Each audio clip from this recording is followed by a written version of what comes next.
Magandang umaga po sa inyo lahat. Ako nga po pala si John Michael Angelo M. Barbacena. At ako po ang ikatlong tagapagturo. Pedro A. Paterno. Si Pedro A. Paterno ay pinanganak noong Pebrero 27, 1858 at siya po ay dating punong ministro ng Pilipinas. Siya po ay isang tagapamagitan o tagapahayag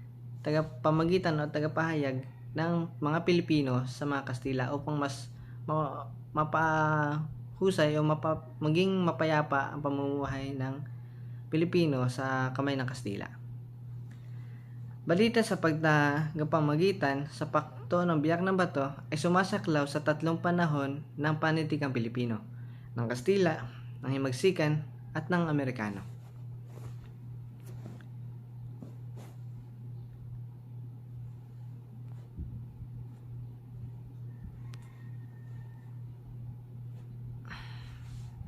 Kinanta niya ang La Alianza Sonada, operetang may isang yugto.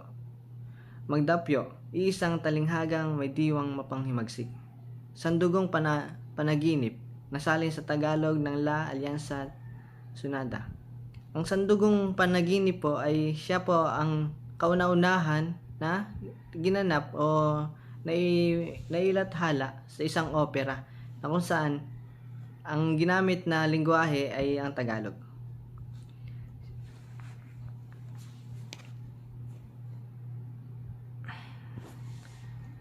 Kinikilala ring mabubuting mandudulat si Florentino Ballester sa kanyang dulang katatawanan na pinamagatang Dalawang Pag-asa at Sundalong Matika. Si Jose M. Sibilla sa kanyang Plaridel, isang melodrama at mga kamag-anak. At si Sergio H. Panganiban sa kanyang napabantog na Veronedia. Si Servando de los Angeles naman ay kilala sa mga dulang Ararong Ginto, ang Dakilang Punlo at ang Kiri Itong muli itinanghal sa mga manonood ng Bagong Panahon. Ang maikling kata sa Tagalog. Dalawang aklat na kalipunan ng mga kwento ang napalathala noong panahon ng mga Amerikano. Unay ang mga kwentong ginto. Noong 1936, nina Abadila at ni Del Mundo na naglalaman ng 25 pinakamabuting kwento sa panahon ng 1925 hanggang 1935. Ikalaway ang 50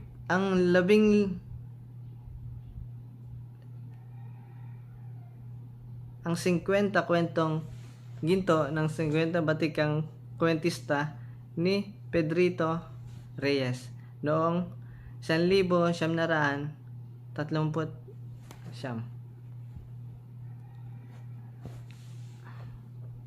Ang maikling salaysay ay nagsimula sa muling pagsilang na dahong Tagalog ng El Renacimiento noong 1902. Ang mga unang sumulat ng uring ito ng akda ay ang mga nobelista na rin panahong yaon. Sina Lope K. Santos, Rosario Almario, Valeriano Hernandez Peña, Patricio Mariano at ang iba pa, na ang karamihan ay nagkubli sa sagisag panulat.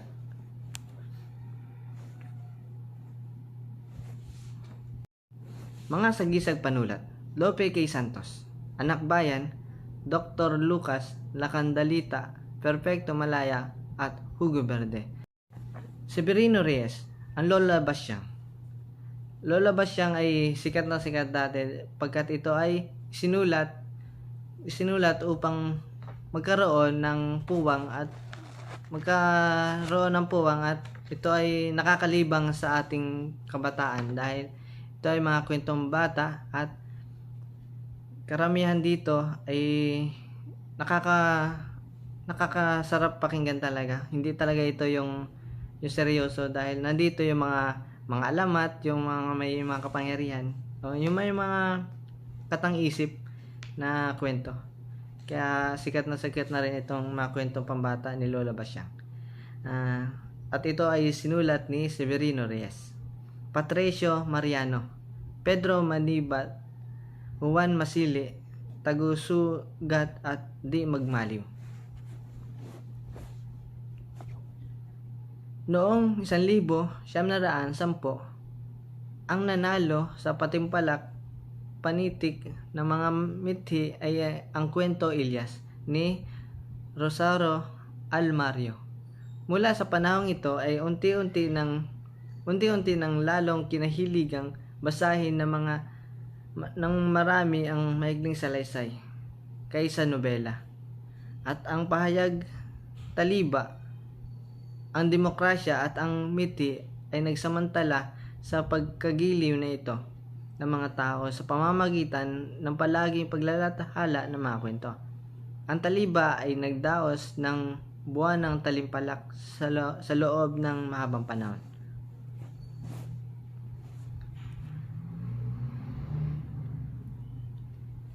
Noong 1920, taon ng pagkatatag ng liwayway, si Sergio H. Panganiban ay kinilalang kwentista ng taon dahil sa kanyang kwentong bunga ng kasalanan.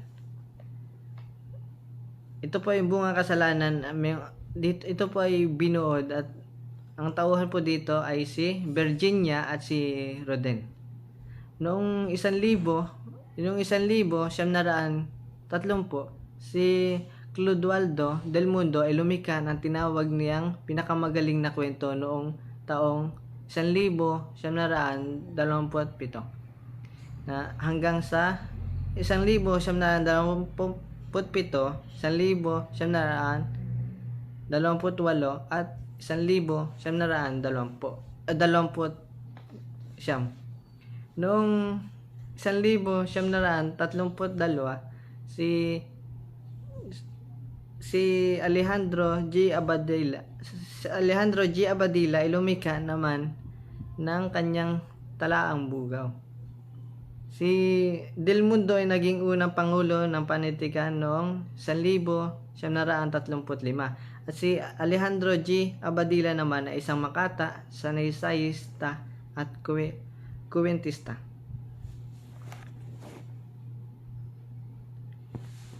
Noong 1932, Amado B. Hernandez sa akdang Wala ng Lunas. Noong 1933, si Deogracias A. Rosario sa akdang Aloha. Noong 1934, si Posto J. Galoran sa akdang Sugat ng Alaala. Noong 1935, si Rosalia L. Aguinaldo sa akdang Ay. Yan po yung mga kalipunan ng mga kwentista. Nang maitatag ang kapisanang panitikan at sa pamamagitan ng mga lingguhang magasing Mabuhay Extra at Hiwagang Extra, ang mga pangalang sumikat sa maikling kata ay kina Salvador Arbaros, Hisosa A. Arceo, Brigido C. Batongkal, Alejandro G. Abadilla, Epifanio G. Matute, Antonio B. L. Rosales, Gregorio N. Garcia, Gonzalo K. Flores, Narciso G. Reyes, Hernando R. Ocampo, Crescencio Cruz Torres, Aristio Loredo, Genoveva D. Idroza, Pablo R. Glorioso, at si Clodoaldo del Mundo at ang iba pa. Ang dami pang iba ang kumata at sumikat ng maikling kata nila.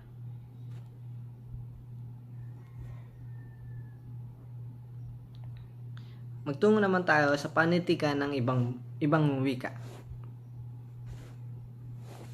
Unahin na natin ang panitikang Ilocano. Ayon kay Leopoldo Yabes, ang panitikang Ilocano sa panahon ng mga Amerikano ay nababahagi sa katandaan at makabago. Ang unang pangkat ay binubuo ng mga manunulat na aral Kastila at pinangungunahan ni Marcelino Crisologo, Makata at Nobilista, at Claro Caloya, ginawaran ng titulong Prinsipe ng Makatang Ilocano. Dapat ting banggitin ang mga pangalan ni Mariano Gerla, Justo Claudio Poas, Isabelo de los Reyes at Mariano Dacanay na nagsisulat sa Ilocano at sa Kastila.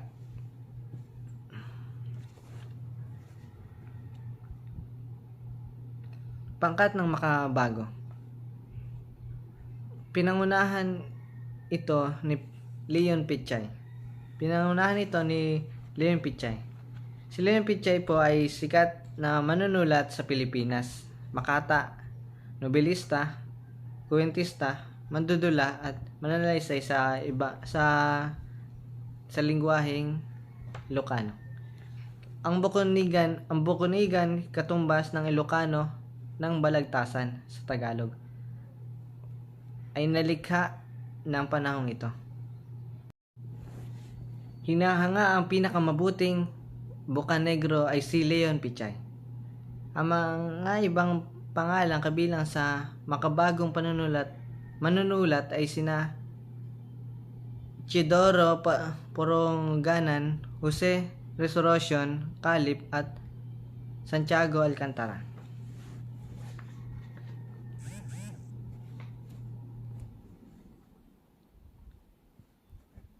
Panitikang Bisaya.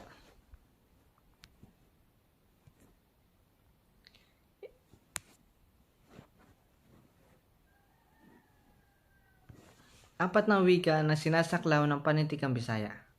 Ito ay ang Kastila, Hiligaynon ng Pulo ng Panay, Hiligaynon ng Pulo at Panay, Sugbuanon ng Cebu at Negros, at Waray-Waray ng Samar at Leyte. Heriberto, sa Hiligaynon po ay si Heriberto Gumban ang ipinalalagay na ama ng panitikang Bisaya dahil sa sinulat niyang maraming murmuro, drama at sarsuela. Jose M. Laya ay napatanggi sa tula at maikling kwento. Magdaleno Chalandone ang umakda ng pinakamabuting nobelang Hiligaynon, ang mga tunok sang Kabulak.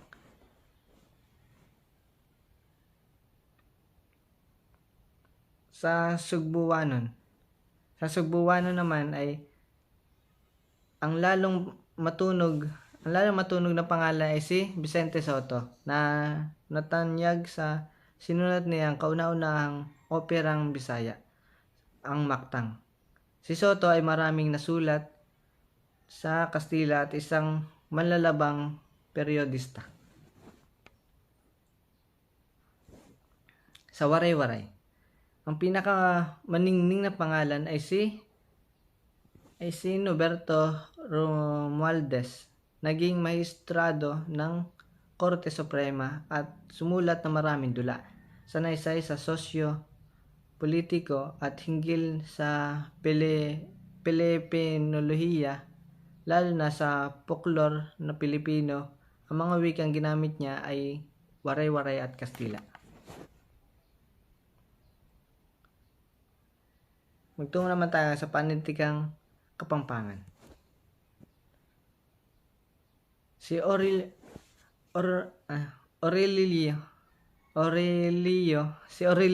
Tolentino naman ay sumulat sa Kapampangan, Tagalog at Kastila. Sa Kapampangan, si Tolentino ay napabantog dahil sa kanyang mga dulang napon, nginit bukas at kasulatang ginto. Si Juan Crisostomo Soto, sumulat ng mga komedya at sarsuela. Ang pinakamabubuti niyang sarsuela ay Perla kong Burak at Pulat Puti, nang lumika ang mga kasalukuyang makatang kapampangan ng pagtatalong patula na gaya ng palagtasan. Ang itinawag nila Crisota bilang parangal kay Juan Crisostomo Soto. Si Crisostomo Soto ay tinagurian siyang ama ng panitikang kapampangan. At dito na po nagtatapos ang aking tagapagturo. Maraming salamat po sa inyong pakikinig at sa inyong oras